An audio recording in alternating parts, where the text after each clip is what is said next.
राहु और केतु दो ऐसे प्लैनेट जिनकी बहुत अधिक चर्चा की जाती है क्योंकि इनके गोचर का प्रभाव बहुत अधिक देखने को मिलता है हर व्यक्ति के जीवन पर और हर एक चीज पर।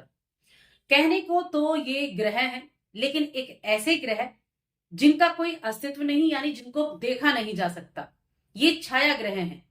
नव ग्रह जो होते हैं उनमें आप 7 ग्रहों को देख सकते हैं, लेकिन 2 ग्रह राहु और केतु ऐसे हैं जिनको छाया ग्रह कहा गया है, साथ ही मायावी ग्रह भी क्या कहा गया है। अभी मई के महीने में 18 मई को राहु केतु का राशि परिवर्तन होने वाला है और ये राहु केतु का राशि परिवर्तन सिंह राशि के लोगों के जीवन पर कैसा रहेगा, इस वीडियो में हम विस्तार से जानेंगे। तो जय माता दी दोस्तों, आप सभी का स्वागत है हमारे YouTube चैनल अमृता एस्ट्रो में। और आज की इस वीडियो में मैं बात कर रही हूं 2 शैडो प्लैनेट के बारे में, राहु और केतु की। ये दोनों हमेशा आमने सामने होते हैं। राहु हेड है तो जो केतु हैं वो नीचे का बॉडी है।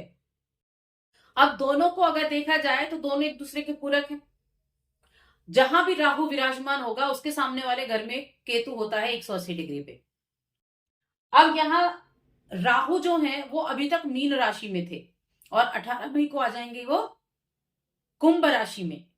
कुंभ राशि एक तरह से राहु की राशि भी कही गई है क्योंकि राहु किसके छाया ग्रह हैं? शनि के छाया ग्रह हैं। राहु को अगर हम डिस्कस करते हैं तो वहां शनि को डिस्कस करना होता है, यानी कि शनि की पोजीशन हमारी पत्रिका में कैसी है वैसे राहु आपको रिजल्ट देते हैं। और केतु जो है वो मंगल के छाया ग्रह हैं। तो इस तरह से ये दोनों जो एक शैडो प्लैनेट हैं, ये इन 2 प्लैनेट्स के शैडो प्लैनेट होते हैं। अब केतु तो थे आपके दूसरे घर में, राहु थे आपके अष्टम भाव में। अब ये स्थिति यहां से बदल जाएगी। अब तक जो आपको प्राप्त हुआ अष्टम भाव क्या था? रहस्य का भाव था, गूढ़ विद्या का भाव था। और अब सप्तम में जाएंगे क्योंकि ये उल्टी चाल चलते हैं, वक्री चाल चलते हैं, ये हमेशा उल्टी चाल चलते हुए ये अपनी राशि बदलते हैं। तो क्या क्या रिजल्ट मिलने वाले हैं? तो एक तो देखिए आपकी जो पत्रिका है वहां ग्रहों की पोजीशन किस तरह से है उस पर डिपेंड करता है। और जो ये गोचर होता है राहु केतु का, ये 18 महीने का होता है, 1.5 वर्ष का। 1.5 वर्ष एक राशि में रहते हैं, उसके बाद राशि बदलते हैं। अब जब भी कोई ग्रह इतने लंबे समय के लिए एक राशि में रहता है तो वो सबसे ज्यादा प्रभावशाली भी होता है और उतने ही लंबे समय में आपको उसके प्रभाव देखने को मिलते हैं। इसीलिए जो धीमी गति से चलते हैं उनका गोचर बहुत मायने रखता है। आपकी जन्म पत्रिका में कैसे है राहु ये डिपेंड करेगा, और साथ में जो गोचर है वो तो 1.5 वर्ष में बदलता रहता है, उसके अनुसार आपको रिजल्ट देता रहता है। तो ये कम समय के लिए होता है। राहु जहां मौजूद है उसकी वजह से ही इसके रिजल्ट में भी प्रभाव आपको देखने को मिलेगा। अब आ जाते हैं इनके प्रभाव के बारे में। तो आगे बढ़ने से पहले छोटा सा ही निवेदन है कि अपनी कुंडली दिखाना चाहते हैं तो स्क्रीन पर नंबर मिल जाएगा या डिस्क्रिप्शन में मिल जाएगा, और चैनल पर पहली बार आए हैं तो सब्सक्राइब जरूर कर लें। देखिए सप्तम भाव विवाह का भाव है, सप्तम भाव पार्टनरशिप का है, आपके दैनिक, आपकी दिनचर्या का है, आपके दैनिक खर्चों का है, या हम दैनिक इनकम भी कह सकते हैं, उसका भाव सप्तम भाव होता है। और केतु आ रहे हैं आपकी राशि में। राशि यानी कि चंद्र राशि, चंद्रमा के ऊपर केतु आ रहे हैं। अब ये चंद्र राशि पर आधारित है जिनके चंद्रमा सिंह राशि में है। तो सिंह राशि की बात हो गई। केतु का यहाँ आना, राहु का यहाँ आना, सबसे पहली चीज क्या होती है? देखिए पॉजिटिव नेगेटिव ये चीजों पे हम जो बात कर रहे हैं, यहां हम उसी फैक्ट की बात करेंगे कि किन चीजों से आपको सावधानी रखनी है, राहु क्या दे सकते हैं आपको।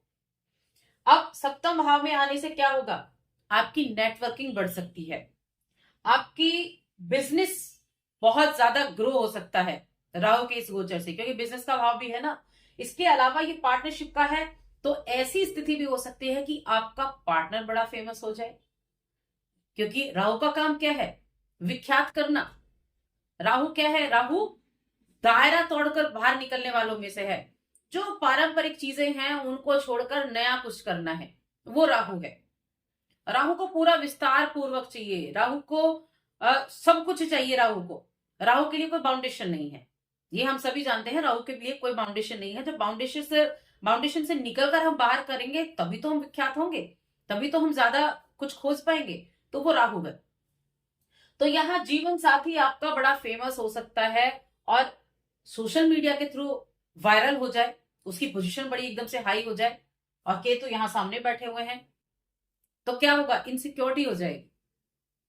अब यह राहु देखिए किस तरह से रिजल्ट देता है, इनसिक्योरिटी हो जाएगी। इसलिए सावंत में राहु को कई बार माना जाता है कि विवाह में बाधाएं वैवाहिक जीवन को बड़ा खराब कर देता है, वैवाहिक जीवन में बड़ा अनबन कर देता है। उसका कारण क्या है, अब मान लीजिए ये एक कंपटीशन का भाव भी आ जाता है कि आपका पार्टनर रातों रात वायरल हो गया, सोशल मीडिया के थ्रू ही हो गया, एक बहुत अच्छे पद पर वो बैठ गया, तो क्या होगा, एक इनसिक्योरिटी आ जाएगी सामने वाले से।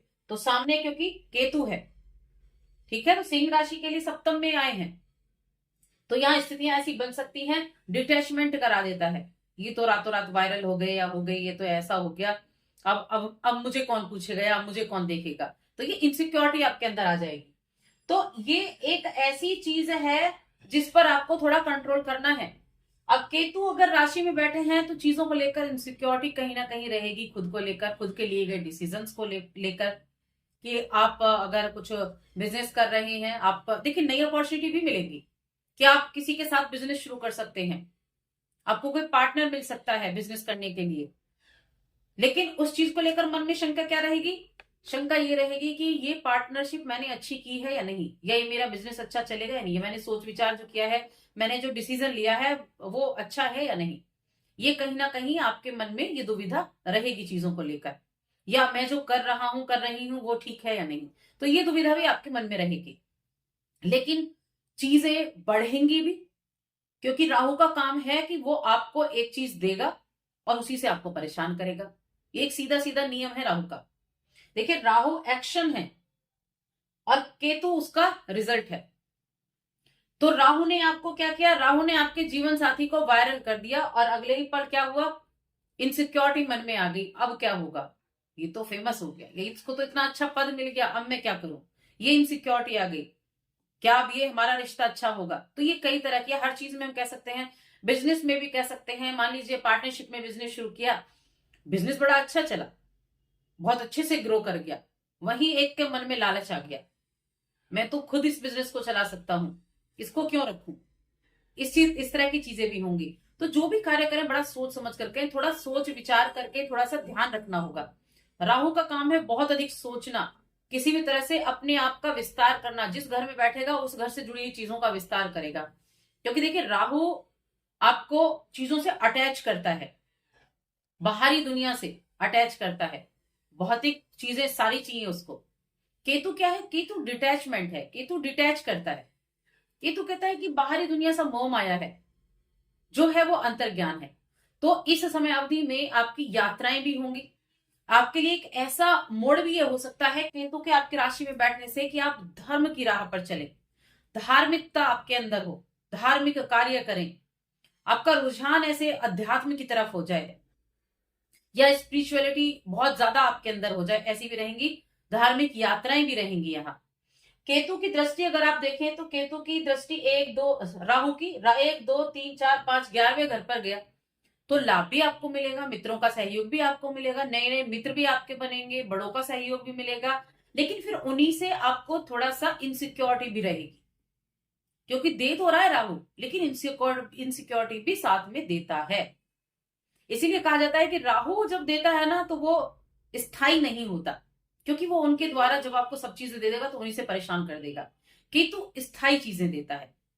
अब यहां मैंने बताया कि राहु की दृष्टि सप्तम पे है और केतु भी वहां बैठे हैं, केतु की दृष्टि राहु की राशि पर और केतु की सप्तम पर है। तो केतु थोड़ा सा मन को भावुक कर सकते हैं, क्योंकि चंद्रमा है, चंद्रमा के ऊपर है, तो चीजों को थोड़ा भावुकता से लेकर भी चलेंगे, दुविधा में भी रहेंगे, हर चीज को एजुकेशन को लेकर भी दुविधा में रहेंगे। साथ में राहु यहाँ पर देखेगा आपके तीसरे घर को, कम्युनिकेशन से जुड़े हुए कामों के लिए बड़ा अच्छा है, वाणी का बड़े अच्छे से इस्तेमाल कर पाएंगे, ट्रैवल आपके काफी होंगे, छोटे ट्रैवल, बड़े लंबे ट्रैवल भी रह सकते हैं, और धार्मिक यात्राएं भी आपकी रहेंगी। और साथ में केतु को अगर आप देखें तो केतु 1 2 3 4 5 पंचम त्रिकोण से यहाँ केतु जुड़ गया है, और साथ में दूसरे त्रिकोण से भी जुड़ गया है। केतु का यहाँ बैठना, देखिए कोई भी ग्रह जब यहाँ बैठता है तो उसकी दृष्टि यहाँ पर क्या हुआ, त्रिकोण से जुड़ जाएगा। 5 और 9 दृष्टियां होती हैं, त्रिकोण से जुड़ा यानी केतु का बहुत अधिक प्रभाव हुआ। तो ये समय एक जीवन की एक नई शुरुआत करने के लिए भी बहुत अच्छा है। क्योंकि देखिए केतु क्या है, केतु को हम मोक्ष का कारक कहते हैं। जैसे गुरु बृहस्पति हैं, धार्मिक से हैं और एक आपके लिए विजडम का कार्य करते हैं, केतु को भी हम कहेंगे ये आपके जीवन में एक बहुत बड़े बदलाव को लेकर आ सकते हैं। हो सकता है आप इस समय ओकल्ट की तरफ एकदम से झुकाव हो जाए, तो कहने का मतलब है इनसे अच्छे रिजल्ट आप प्राप्त करेंगे। साथ में सावधानी भी बहुत जरूरी है। मन में किसी तरह का एक विचार जो आता है इस तरह का सामने वाले को देखकर कि नहीं, या मन में दुविधा आती है, तो उन चीजों पर थोड़ा कंट्रोल करना है, उपाय जरूर करने हैं। उपाय बहुत जरूरी होंगे आपके लिए। तो ऐसा नहीं आपको नहीं मिलेगा, बहुत कुछ आपको मिलने भी वाला है। आपकी जो दैनिक इनकम है वो भी बढ़ने के चांसेस बने हुए हैं। आपके कई इनकम ऑफ सोर्सेज हो सकते हैं। दैनिक इनकम कब होती है, जब आप डेली, जब आप ऐसे कोई आपकी कोई शॉप है, आपका कोई बिजनेस है जहां सेल होती है, तो वहां से आपकी डेली इनकम आती है, तो उसके बढ़ने के भी बहुत ज्यादा चांसेस होंगे। तो जब एक चीज आपको मिलती है, बड़े लेवल पर आपको मिलती है, तो साथ में इनसिक्योरिटी भी आती है। तो ये चीज हमेशा याद रखें। जब आपको एक पॉजिटिव पहलू दिखाई दे रहा है, तो उसके नेगेटिव पहलू की तरफ भी आपको ध्यान देना है। क्या आपको अगर कोई चीज मिली है, बहुत एफर्ट किए, बहुत बड़ा एक एम्पायर खड़ा किया, बड़ा बिजनेस किया, और फिर उस एम्पायर को खड़े करने के बाद क्या हुआ, अपनों से साथ छूट गया, अपने अलग हो गए, क्योंकि आप बिजनेस में बहुत ज्यादा बिजी हो गए, तो ये इनसिक्योरिटी हमेशा रहती है। पहली चीज तो नेगेटिव नहीं लेना है कि राहु सप्तम में आ गया, अब क्या होगा, वैवाहिक जीवन कैसा रहेगा, तो नेगेटिव नहीं लेना है, क्योंकि राहु पॉजिटिव दे रहा है। वो आपके ऊपर डिपेंड करता है कि आप अपने आप को किस तरह से रिएक्ट कराते हैं। ये आपके ऊपर डिपेंड भी करेगा, साथ में उपाय भी करने हैं। तो इस चीज का ध्यान रखें। उपाय क्या करने हैं? सबसे पहली चीज तो है सूर्यदेव को अर्घ्य देना, सूर्यदेव के मंत्र का जाप करना, क्योंकि राशि स्वामी तो आपके सूर्य है ना, तो सूर्यदेव की उपासना करना। और दूसरा है पक्षियों को समय समय पर दाना डालना, और साथ में हनुमान जी की आराधना करना। ये उपाय आपको जरूर करने चाहिए। ये उपाय आपके लिए बहुत उत्तम भी रहने वाले हैं। साथ में सिंह राशि के जातकों के लिए भी क्या है, शनि आए हैं, तो शनि की ढैया भी शुरू हो गई है। शनि की ढैया हो गई है, तो यहाँ समय समय पे आप शनिवार के दिन क्या करेंगे, भूखों को खाना खिला दिया, किसी निर्धन की सहायता कर दी, मजदूरों को कुछ खाने पीने की चीजें आपने दे दी, तो समय समय पर ये कार्य भी करते हैं। पक्षियों को दाना आप डालेंगे प्रत्येक शनिवार के दिन, तो आपके लिए स्थितियां जो है वो कहीं ना कहीं ठीक रहेंगी। तो बस आज की इस वीडियो में इतना ही। वीडियो कैसी लगी हमें कमेंट करके जरूर बताएं। जय माता दी।